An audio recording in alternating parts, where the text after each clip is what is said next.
inyuma y'imisi n'umuririmbyi Double J asohotse igihugu cyacu cy'u Burundi yerekeza mu gihugu cya Zanzibar, abenshi bari bagije ibibazo bigiye bitandukanye.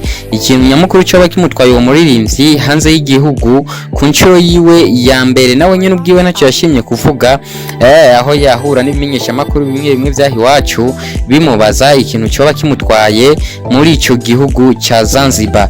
Ariko uyu munsi mu misi n'amazamaze muri ico gihugu cya Zanzibar, uyu munsi yagaragaye muri location aho yari mu kibanza kimwerekana neza yuko hoba hari ikintu kanaka iyo bariko arategurira abarundi, iyo bariko arategurira abakunzi b'umuziki wiwe muri rusangi, nkuko nawe ubibona kuri iyo muri ako video gahe gacana cyane ko ngaha agaragara muri iyo modokari, nawe ubwawe urabona yuko hari ikintu kanaka yo bariko arategurira abafanzi biwe.